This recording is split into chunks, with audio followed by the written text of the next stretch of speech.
Welcome to জিওতান YouTube চ্যানেলে তোমাদের সকলকে স্বাগত। আমি তন্ময় বিশ্বাস আছি তোমাদের সাথে। আজ আমরা ষষ্ঠ শ্রেণীর স্বাস্থ্য ও শারীর শিক্ষা যে মডেল অ্যাক্টিভিটি টাস্কটি তোমাদের রয়েছে সেটি উত্তর করব। তো এটা হচ্ছে তোমাদের ফাইনাল মডেল অ্যাক্টিভিটি টাস্ক, যার পূর্ণমান হচ্ছে 8। তো তোমরা যারা নতুন আমাদের চ্যানেলে, তারা অবশ্যই চ্যানেলটিকে সাবস্ক্রাইব করে আমাদের পাশে থাকবে। তো চলো আমরা প্রশ্নগুলি দেখে নিই। কদাগের প্রশ্ন কি বলছে দেখো, বহুর মধ্যে সঠিক উত্তরটি খুঁজে টিক চিহ্ন দাও, যে কোনো 14টি প্রশ্নের উত্তর দাও। তো দেখো একের দাগে কি বলছে, ভারতবর্ষের জাতীয় পতাকার কোন রঙটি নিচের দিকে থাকে? তো অপশান দেখো, একে রয়েছে সাদা, 2 সবুজ এবং 3 রয়েছে গেরুয়া। তো ভারতবর্ষের জাতীয় পতাকার নিচে যে রঙটি থাকে সেটি হলো সবুজ, অর্থাৎ 2 নম্বর হয়ে যাবে সঠিক উত্তর। এরপর দেখো 2এর দাগের প্রশ্ন কি বলছে, জাতীয় পতাকার সাদা রং কিসের প্রতীক? তো অপশান একে রয়েছে দেখো ত্যাগ, অপশান 2 হচ্ছে আনন্দ এবং অপশান 3 হচ্ছে শান্তি ও পবিত্রতা। তো সঠিক উত্তরটি হয়ে যাবে অপশান 3, অর্থাৎ শান্তি ও পবিত্রতা। এরপর দেখো 3-এ কি বলছে, প্রাথমিক চিকিৎসা করা হয় 1 ডাক্তারের কাছে নিয়ে যাওয়ার আগে, 2 ডাক্তার দেখার পর, 3 রোগ থেকে সেরে ওঠার পর। তো প্রাথমিক চিকিৎসা করা হয় কিন্তু ডাক্তারের কাছে নিয়ে যাওয়ার আগে, তো 1 নম্বর হয়ে যাবে সঠিক উত্তর। এরপর 4এরটা দেখো, কখন স্প্লিন্ট ব্যবহার করা হয়? 1 রক্তপাত বন্ধ করতে, 2 জ্বর কমাবার জন্য এবং 3 রয়েছে অস্থিভঙ্গের ক্ষেত্রে। তো স্প্লিন্ট কখন ব্যবহার করা হয় তোমরা পড়েছো, স্প্লিন্ট কিন্তু ব্যবহার করা হয় অস্থিভঙ্গের ক্ষেত্রে, অর্থাৎ এখানে 3 হয়ে যাবে সঠিক উত্তর। 5এরটা দেখো, সুঅভ্যাস গড়ে তোলার জন্য প্রধানত কী গুণাবলী থাকা দরকার? অপশান 1 স্কুলের শাসন, 2 রোগভোগ, 3 দৃঢ় মানসিক প্রত্যয়, 4 অভিভাবকের শাসন। তো এখানে কিন্তু সঠিক উত্তরটি হয়ে যাবে দৃঢ় মানসিক প্রত্যয়, অর্থাৎ 3 হয়ে যাবে সঠিক উত্তর। 6এরটা দেখো, একজন শিক্ষার্থীকে প্রতিদিন কতটা পরিমাণ জল পান করতে হবে? তো অপশান 1-এ রয়েছে 1 লিটার, 2-এ রয়েছে 2.5 থেকে 3 লিটার, 3-এ রয়েছে 3 থেকে 5 লিটার এবং 4-এ রয়েছে 4 থেকে 5 লিটার। তো একজন শিক্ষার্থীকে কতটা পরিমাণ জল পান করতে হবে সেটা কিন্তু এখানে অপশান 2 হয়ে যাবে সঠিক উত্তর, অর্থাৎ 2.5 থেকে 3 লিটার জল পান করতে হবে। এরপরে দেখো 7এর প্রশ্ন কি বলছে, স্বাস্থ্য কী? 1 কেবলমাত্র শারীরিক সুস্থতা, 2 কেবলমাত্র মানসিক সুস্থতা, 3 কেবলমাত্র সামাজিক সুস্থতা, 4 পরিপূর্ণ জীবনের উপযোগী শারীরিক, মানসিক ও সামাজিক সুস্থতার সমন্বয়। তো স্বাস্থ্য কী, এই প্রশ্নের সঠিক উত্তরটি হয়ে যাবে অপশান 4, অর্থাৎ পরিপূর্ণ জীবনের উপযোগী শারীরিক, মানসিক ও সামাজিক সুস্থতার সমন্বয়। 8 মাস্ক ব্যবহারের সুফল কী? 1 শ্বাস প্রশ্বাসের মাধ্যমে রোগ সংক্রামিত হতে পারে না, 2 রোগীর দেহ থেকে রোগ ছড়ায় না, 3 শ্বাস প্রশ্বাস ও ড্রপলেটের মাধ্যমে রোগ ছড়ায় না, 4 করোনায় আক্রান্ত রোগী পুনরায় সংক্রমণ থেকে বাঁচতে পারে। তো এই 8 নম্বর প্রশ্নের সঠিক উত্তর হবে অপশান 3, অর্থাৎ শ্বাস প্রশ্বাস ও ড্রপলেটের মাধ্যমে রোগ ছড়ায় না। যদি আমরা মাস্ক ব্যবহার করি তার সুফল কিন্তু আমরা এভাবে পেতে পারি। পরের প্রশ্ন দেখো 9 নম্বর, করোনা ড্যাশ রোগ? অপশান 1 ভাইরাস দ্বারা সংক্রামক রোগ, 2 অসংক্রামক রোগ, 3 বংশগত রোগ এবং 4 হচ্ছে মশাবাহিত রোগ। তোমরা সকলেই জানো করোনা হচ্ছে একটা ভাইরাস দ্বারা সংক্রামক রোগ, অর্থাৎ 1 হয়ে যাবে সঠিক উত্তর। এরপর দেখো 10এর দাগের প্রশ্ন কি বলছে, দীর্ঘক্ষণ শরীরচর্চার সময় শারীরিক দূরত্ব বজায় রাখা সত্ত্বেও কি মাস্ক ব্যবহার করা উচিত? অপশান 1 হ্যাঁ, 2 না, 3 অনিশ্চিত। তো এখানে কিন্তু সঠিক উত্তর হবে না, কারণ মাস্ক ব্যবহার করাকালীন আমাদের যদি শারীরিক দূরত্ব বজায় রেখে দীর্ঘক্ষণ শরীরচর্চা করি তাহলে আমাদের অস্বস্তি হতে পারে, সেই জন্য কিন্তু এই উত্তরটি হয়ে যাবে না। 11 কোন ভিটামিনের অভাবে শিশুদের রাতকানা রোগ হতে পারে? 1 ভিটামিন এ, 2 ভিটামিন সি এবং 3 কোনোটিই নয়। তো তোমাদের বইয়ে দেখবে উত্তরটি সুন্দর করে দেয়া আছে যে ভিটামিন এ এর অভাবে শিশুদের রাতকানা রোগ হয়, অর্থাৎ এ হয়ে যাবে 1 নম্বর হয়ে যাবে সঠিক উত্তর। 12 দাগের প্রশ্ন দেখো কি বলছে, পরোপকার ও সমাজসেবামূলক কাজ করা 1 সুঅভ্যাস, 2 কুঅভ্যাস এবং 3 কোনোটিই নয়। তো পরোপকার বা সমাজসেবামূলক কাজ যেটা, সেটা কিন্তু একটা সুঅভ্যাসের মধ্যে পড়ে, অর্থাৎ 1 নম্বর হয়ে যাবে সঠিক উত্তর। পরেরটা দেখো 13, খাবার থালা বাসন মাজার জন্য কোন ধরনের জল ব্যবহার করা উচিত? অপশান 1 দূষিত জল, 2 বিশুদ্ধ জল, 3 দূষিত বা বিশুদ্ধ জল। তো খাবার থালা বাসন মাজার জন্য কিন্তু অবশ্যই বিশুদ্ধ জল ব্যবহার করা উচিত, অর্থাৎ অপশান 2 হয়ে যাবে সঠিক উত্তর। এরপর দেখো 14 নম্বর কি বলছে, মানবদেহে জলের প্রয়োজন হয় কেন? 1 রক্ত সঞ্চালনে সাহায্য করতে, 2 পরিপাক ও দেহ গঠনে সাহায্য করতে, 3 দেহকোষের জলের সমতা বজায় রাখতে এবং 4 দিয়ে বলছে সবকটি ক্ষেত্রে। অর্থাৎ এই যে 3টে বলা হয়েছে, এই 3টি মানে সবকটি ক্ষেত্রেই। তো মানবদেহে কিন্তু জলের প্রয়োজন হয় এই সবকটি ক্ষেত্রে, অর্থাৎ 4 হয়ে যাবে সঠিক উত্তর। তো এইভাবে তোমরা কিন্তু যেটা সঠিক উত্তর হবে তার পাশে টিক চিহ্ন দিয়ে লিখে দেবে। এবার তোমরা খাতায় কীভাবে লিখবে তোমাদেরকে একটু দেখিয়ে দিই, তোমরা দেখে নাও। তারপরে 1-এর 1 দিয়ে লিখবে, ভারতবর্ষের জাতীয় পতাকার সবুজ রং ঠিক নিচের দিকে থাকে। 1-এর 2 দিয়ে লিখবে, জাতীয় পতাকার সাদা রং শান্তি ও পবিত্রতার প্রতীক। 1-এর 3 দিয়ে লিখবে, প্রাথমিক চিকিৎসা করা হয় ডাক্তারের কাছে নিয়ে যাওয়ার আগে। 1-এর 4 দিয়ে লিখবে, অস্থিভঙ্গের ক্ষেত্রে স্প্লিন ব্যবহার করা হয়। এরপর 1-এর 5 দিয়ে লিখবে, সুঅভ্যাস গড়ে তোলার জন্য প্রধানত দৃঢ় মানসিক প্রত্যয় গুণাবলী থাকা দরকার। এরপর 1-এর 6 দিয়ে লিখবে, একজন শিক্ষার্থীকে প্রতিদিন 2.5 থেকে 3 লিটার জল পান করতে হবে। 1-এর 7 দিয়ে লিখবে, স্বাস্থ্য পরিপূর্ণ জীবনের উপযোগী শারীরিক, মানসিক ও সামাজিক সুস্থতার সমন্বয়। 1-এর 8 দিয়ে লিখবে, মাস্ক ব্যবহারের সুফল হলো শ্বাস প্রশ্বাস ও ড্রপলেটের মাধ্যমে রোগ ছড়ায় না। 1-এর 9 দিয়ে লিখবে, করোনা ভাইরাস দ্বারা সংক্রামক রোগ। 1-এর 10 দিয়ে লিখবে, দীর্ঘক্ষণ শরীরচর্চার সময় শারীরিক দূরত্ব বজায় রাখা সত্ত্বেও মাস্ক ব্যবহার করা উচিত না। 1-এর 11, ভিটামিন এ এর অভাবে শিশুদের রাতকানা রোগ হয়। 1-এর 12 দিয়ে লিখবে, পরোপকার ও সমাজসেবামূলক কাজ করা সুঅভ্যাস। 1-এর 13 দিয়ে লিখবে, খাবার থালা বাসন মাজার জন্য বিশুদ্ধ জল ব্যবহার করা উচিত। এরপর 1-এর 14 দিয়ে লিখবে, মানবদেহে জলের প্রয়োজন হয় সবকটি ক্ষেত্রে। তো এইভাবে কিন্তু সুন্দরভাবে তোমরা প্রথম থেকে শেষ অবধি 1-এর দাগের উত্তরগুলো সব লিখে নেবে, অর্থাৎ ক দাগের উত্তরগুলো কিন্তু লিখে নেবে। চলো আমরা 2-এর দাগের প্রশ্নগুলো, অর্থাৎ আমাদের খ দাগের প্রশ্নগুলো দেখে নেব। খ দাগের প্রশ্ন কি বলছে দেখো, উপযুক্ত শব্দ বসিয়ে শূন্যস্থান পূরণ করো। 1 ভারতের জাতীয় পতাকার সাদা রঙের অংশটির ড্যাশ নীল রঙের ড্যাশ কাটা বিশিষ্ট চক্র বসানো থাকে। তো দেখো এখানে তোমাদের যে প্রথম শূন্যস্থানটা রয়েছে সেখানে হয়ে যাবে মাঝখানে,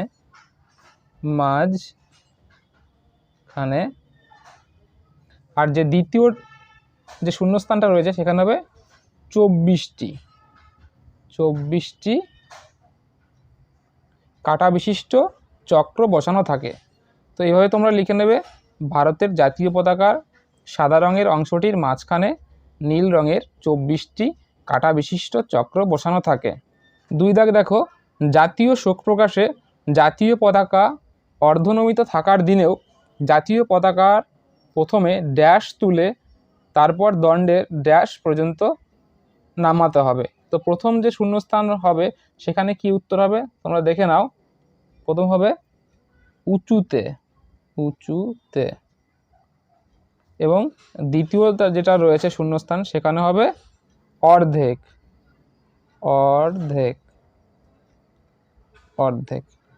তো এইভাবে তোমরা লিখে নেবে। দেখো, জাতীয় শোক প্রকাশে জাতীয় পতাকা অর্ধনমিত থাকার দিনেও জাতীয় পতাকা প্রথমে উঁচুতে তুলে তারপর দণ্ডের অর্ধেক পর্যন্ত নামাতে হবে।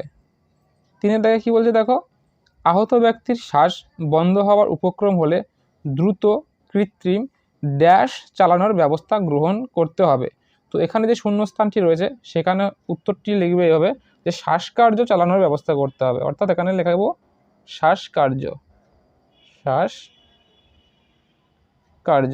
তো তোমরা সুন্দরভাবে আগেরটার মতো এইভাবে লিখে নেবে এবং প্রত্যেকটা উত্তরের নিচে কিন্তু আন্ডারলাইন করে দেবে, অর্থাৎ এই যে লাইনটা আছে দাগ দিয়ে দেবে।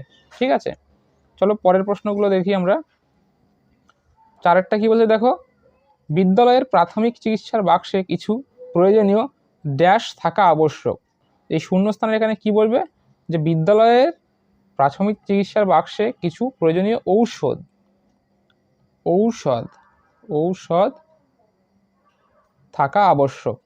ওকে, এরপর দেখো 5টা, স্বাস্থ্য অমূল্য ড্যাশ। তো তোমাদের বইয়ে দেখবে লেখা আছে সুন্দরভাবে স্বাস্থ্য অমূল্য সম্পদ, লিখে দেবে সম্পদ।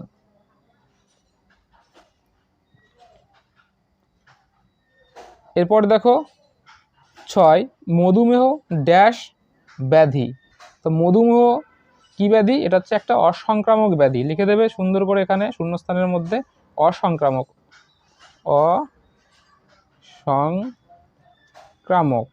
অসংক্রামক ব্যাধি। এরপর দেখো 7, বিশুদ্ধ বায়ু বর্ণ ও ড্যাশহীন হবে। তো বিশুদ্ধ বায়ু বর্ণ এবং গন্ধহীন হবে, এখানে লিখে দেবে গন্ধহীন হবে। এরপর দেখো 8 দাগে কি বলছে, ড্যাশ এক প্রকার সংক্রামক রোগ।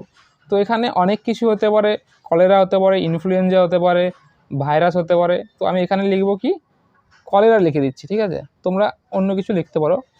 কলেরা এক প্রকার সংক্রামক রোগ। এরপর দেখো 9 দাগে রয়েছে কি, রোগ ড্যাশ হলে আমাদের শরীর দুর্বল হয়ে যায়। তো কি হয়, রোগ সংক্রামিত হলে, লিখবো এখানে কি লিখবো শূন্যস্থানে, সংক্রামিত হলে আমাদের শরীর দুর্বল হয়ে যায়। তো এর পরের প্রশ্ন দেখো 10 দাগের প্রশ্ন, অসংক্রামক রোগ জিনগতভাবে ড্যাশ থেকে আসতে পারে। তো এখানে যে শূন্যস্থানটি রয়েছে সেখানে উত্তরটি এভাবে লিখবে যে পূর্বপুরুষ থেকে আসতে পারে। তাহলে শূন্যস্থানে কি লিখবে, পূর্বপুরুষ।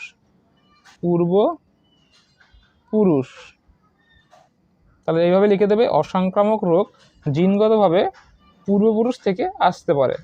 এরপরে দেখো 11, মানুষ যখন কোনো কিছু শেখে তা বারবার পুনরাবৃত্তি করে বা করার চেষ্টা করে, একেই বলে শূন্যস্থান, অর্থাৎ একে কি বলে। তাহলে মানুষ যেটা বারবার পুনরাবৃত্তি করার চেষ্টা করে সেটা হচ্ছে, তাকে বলা হয় অভ্যাস। তাহলে শূন্যস্থান লিখে দেবে অভ্যাস। তো এইভাবে কিন্তু তোমরা শূন্যস্থানটা পূরণ করে সুন্দর করে খাতায় লিখে নেবে এবং প্রত্যেকটি শূন্যস্থানের তলায় সুন্দর করে আন্ডারলাইন করে দেবে। ঠিক আছে, এবার আমরা গদাগের প্রশ্ন দেখব। কি বলছে, সারণীর মধ্যে সমতা বিধান করো। দেখো এদিকে রয়েছে বাঁ দিকের সঙ্গে আর ডান দিকে রয়েছে ডান দিকের অংশ মেলাও, অর্থাৎ বাঁ দিকের যে অংশগুলো রয়েছে সেগুলোর সঙ্গে ডান দিকের যে অংশ মিলবে সেটা মিলিয়ে লিখতে হবে। তো দেখো ক দাগে কী রয়েছে, সবুজ রং, খ হচ্ছে অচৈতন্য ব্যক্তি, গ অশোক চক্র, ঘ ত্রিবর্ণ রঞ্জিত, উমু হচ্ছে স্বল্প রক্তচাপ হচ্ছে, আর চ হচ্ছে প্রাথমিক চিকিৎসার পরে রোগীকে। এবং ডান দিকে কিছু কিছু রয়েছে, তো কোনটার সাথে কোনটা মিলবে চলো আমরা একবার দেখে নিই এবং সুন্দরভাবে সেটা খাতায় লিখে নেব। প্রথমে আমরা মিলিয়ে দেখব। প্রথমে দেখো সবুজ রং, এটা এদিকে কোনটার সাথে মিলবে, সবুজ রং হচ্ছে সুজলা সুফলা সমৃদ্ধ ভূমি ও তারুণ্যের প্রতীক, তার মানে এইখানে হয়ে যাবে 6, এখানে আমরা 6 লিখে দেবো 6। এরপরে দেখো অচৈতন্য ব্যক্তি, তাই কী করতে হবে, দ্রুত জ্ঞান ফেরাতে হবে, এটা মিলবে, অর্থাৎ 2, এখানে 2 লিখে দেবো। পরেরটা দেখো গ রয়েছে অশোক চক্র, অশোক চক্র কি, অশোক চক্র হচ্ছে অবাধ অগ্রগতির প্রতীক, অর্থাৎ এর পাশাপাশি আছে, 3 লিখে দেবো আমরা এখানে। এরপরে দেখো ঘ কি বলছে, ত্রিবর্ণ রঞ্জিত, এটা কি, ত্রিবর্ণ রঞ্জিত হচ্ছে ভারতবর্ষের জাতীয় পতাকা, অর্থাৎ এটা হচ্ছে 7 নম্বর, এখানে লিখে দেবো 7 নম্বর। এরপরেরটা দেখো উম কি বলছে, স্বল্প রক্তপাত হচ্ছে, তাহলে কি করতে হবে, ক্ষতস্থান আঙুল দিয়ে চেপে ধরতে হবে, অর্থাৎ 1, উন্নত হয়ে যাবে 1। চদাগেরটা কী বলছে দেখো, প্রাথমিক চিকিৎসার পরে রোগীকে কি করা উচিত, 5 যেটা আছে এইটা হয়ে যাবে সঠিক উত্তর, দ্রুত স্থানান্তরকরণের ব্যবস্থা করতে হবে, তাহলে এখানে আমরা 5 লিখে দেবো। তো এইভাবে এখানে করার পর আমরা খাতায় কীভাবে লিখব চলো তো আপনাদের একটু দেখিয়ে দিই। তো এইভাবে কিন্তু পাশাপাশি সুন্দর করে লিখে দেবে। তো চলো আমরা পরবর্তী প্রশ্ন দেখে নিই। দাগের প্রশ্ন কি বলছে দেখো, নিচের ফাঁকা ছকটি পূরণ করো। এদিকে বাদিকে রয়েছে ইন্দ্রিয়ের যত্ন, কোন কোন ইন্দ্রিয়গুলো রেখেছে দেখো, চোখ, ত্বক, দাঁত, ঠিক আছে, এই ইন্দ্রিয়গুলো রয়েছে।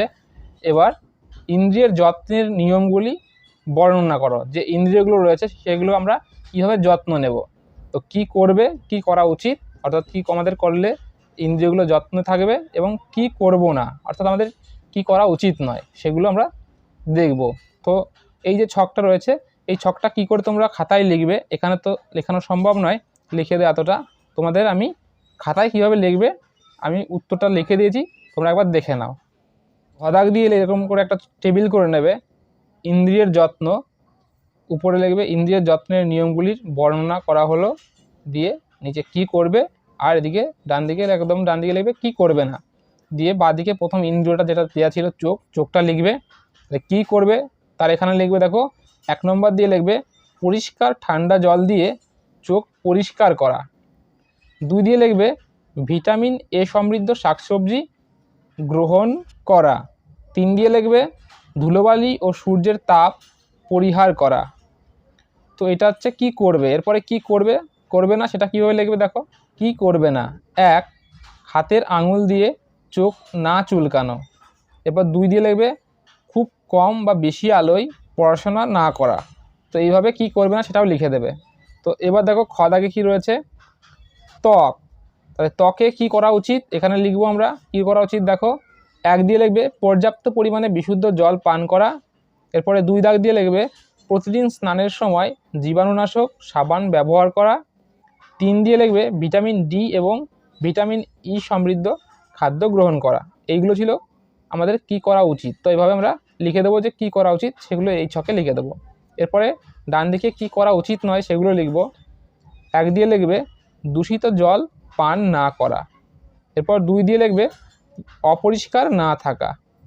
তারপর 3 দিয়ে লিখবে খুব বেশি সময় ধরে, এখানে হবে স্নান না করা, স্নান না করা। ওকে, তো এইভাবে ত্বকের যত্নে কি করা উচিত সেটা এখানে লিখবে, কি করা উচিত নয় সেটা এদিকে লিখে দেবে। এরপরে দেখো গ দিয়ে রয়েছে দাঁত। তো দাঁতে আমাদের কি করা উচিত, দাঁতের ক্ষেত্রে 1 প্রতিবার খাবার পর দাঁত ব্রাশ করা। 2 দিয়ে লিখবে ব্রাশের সময় মাড়ির উপর নিচ ব্রাশ করা বা ব্রাশ ব্যবহার করা। 3 দিয়ে লিখবে ভিটামিন এ, সি ও ডি যুক্ত খাদ্য উপযুক্ত পরিমাণে গ্রহণ করা। তাহলে এইগুলো হচ্ছে আমাদের কি করা উচিত সেগুলো এইখানে লিখব। এরপরে কি করা উচিত নয় সেগুলো এইখানে লিখবো। দেখো 1 দিয়ে লিখবে ধূমপান না করা। 2 দিয়ে লিখবে বাচ্চাদের মিষ্টি জাতীয় খাদ্য, চকলেট ইত্যাদি কম পরিমাণে খাওয়া। তো এইভাবে এখানে লিখে দেবে। তো সুন্দর করে কিন্তু তোমরা এইভাবে ছক করে এই উত্তরটি লিখে নেবে। তো চলো আমরা পরের দাগের প্রশ্নগুলো দেখে নেব। দাগের প্রশ্নগুলো কি বলছে দেখো, নিচের যোগাসনের ভঙ্গিগুলি শনাক্ত করে ছবির নিচে ফাঁকা ঘরে যোগাসনটির নাম লেখো। প্রশ্নের মান দেখো, দুটো ছবি দেওয়া আছে, 1 করে 2 নাম্বার। তো প্রথম যে ছবিটা দেওয়া আছে দেখো, এই যে আসনটা, সেই আসনটার নাম কি, এই আসনটার নাম হলো চক্রাসন। তাহলে শূন্যস্থানে এভাবে লিখে দেবে চক্রাসন, চক্রাসন। এরপর এই যে আসনটা দেখতে পাচ্ছ এই আসনটার নাম হলো নৌকাসন। তাহলে এই শূন্যস্থানে এখানে লিখে দেবে নৌকাসন, নৌকাসন। ঠিক আছে, তো এইভাবে তোমরা দাগের প্রশ্নের উত্তরটি করে নেবে। এরপর দেখো চ দাগের প্রশ্ন কি বলছে, চ নিজের মতো করে লেখো। 1 সুঅভ্যাস গঠনের নিয়মগুলি লেখো। তো এই সুঅভ্যাস গঠনের যে নিয়মগুলি তোমরা কীভাবে খাতায় লিখবে একবার দেখে নাও। 1 দিয়ে লিখবে সুঅভ্যাস গঠনের নিয়মগুলি হলো, ছোটো করে একটা হাইপেন দেবে, তারপরে লিখবে 1 নিয়মিত সকালবেলা ঘুম থেকে ওঠা। 2 প্রতিদিন 2 বার খাবার পর ব্রাশ করা। 3 দিয়ে লিখবে মাঠে বা বাড়ির ছাদে নিয়মিত ব্যায়াম করা। 4 দিয়ে লিখবে খেলাধুলা করা এবং বাড়িতে বাগান তৈরি করা। 5 দিয়ে লিখবে প্রতিদিন পরিষ্কার পরিচ্ছন্নতার অভ্যাস করা। 6 দিয়ে লিখবে পরোপকার এবং সমাজসেবামূলক কাজ করা ইত্যাদি। তো এইভাবে কিন্তু তোমরা 1 দাগের প্রশ্নের উত্তরগুলি খুব সুন্দর করে লিখে নেবে। তো চলো আমরা পরের প্রশ্নটি দেখে নেব। 2 অসংক্রামক রোগের কারণগুলি তালিকাভুক্ত করো। তো এই প্রশ্নটার উত্তর তোমরা কিভাবে লিখবে, তো আমি দেখিয়ে দিয়েছি, তোমরা একটু দেখে নাও কিভাবে তোমরা খাতায় লিখবে। 2 দিয়ে লিখবে অসংক্রামক রোগের কারণগুলি হলো, ছোট করে একটা হাইপেন দেবে, তারপরে লিখবে 1 দিয়ে লিখবে ব্যক্তিগত স্বাস্থ্যবিধি না মানার ফলে। 2 দিয়ে লিখবে শরীরে রোগ জীবাণু সংক্রমণের ফলে। এরপর 3 দিয়ে লিখবে খাদ্য জীবাণু সংক্রমণ বা বিষক্রিয়ার ফলে। 4 দিয়ে লিখবে বিস্তীর্ণ এলাকা জুড়ে মহামারী ছড়িয়ে পড়লে। 5 দিয়ে লিখবে মশারি না টানিয়ে শুলে মশার দ্বারা রোগ সংক্রমণ ঘটে। এরপর 6 দিয়ে লিখবে শরীরে রোগ প্রতিরোধ ও নিয়ন্ত্রণ ক্ষমতা ভেঙে পড়ার ফলে। এরপর 7 দিয়ে লিখবে দূষিত জল পান করলে ইত্যাদি। তো এইভাবে কিন্তু তোমরা চয়ের 2 দাগের প্রশ্নের উত্তরগুলি সুন্দর করে খাতায় লিখে নেবে। তো চলো আমরা পরের প্রশ্নটি দেখে নেব। 3 প্রশ্নটি কি রয়েছে দেখো, নভেল করোনা ভাইরাস রোগ প্রতিরোধে আমাদের কি পদক্ষেপ গ্রহণ করতে হবে। তো এই যে প্রশ্নটি রয়েছে, এই প্রশ্নের উত্তরটি তোমরা খাতায় কিভাবে লিখবে একবার দেখে নাও। 3 দিয়ে লিখবে নভেল করোনা ভাইরাস রোগ প্রতিরোধে আমাদের যে সকল পদক্ষেপ গ্রহণ করতে হবে সেগুলি হলো, ছোট করে একটা হাইপেন দিয়ে লিখবে 1, বাইরে থেকে বাড়ি ফিরলে এবং খাবার আগে ভালো করে সাবান দিয়ে হাত ধুতে হবে। 2 দিয়ে লিখবে বাড়ি থেকে বাইরে গেলে অবশ্যই মুখে মাস্ক ব্যবহার করতে হবে। এরপর 3 দিয়ে লিখবে হাঁচি বা কাশির সময় রুমাল দিয়ে মুখ ঢেকে রাখতে হবে। 4 দিয়ে লিখবে বাড়ির বাইরে গেলে অবশ্যই সাথে মাস্ক ও হ্যান্ড স্যানিটাইজার সঙ্গে রাখতে হবে। এরপর দেখো 5 দিয়ে লিখবে নিজেদের মধ্যে নির্দিষ্ট দূরত্ব বজায় রাখতে হবে। 6 দিয়ে লিখবে ভিড় এড়িয়ে চলতে হবে।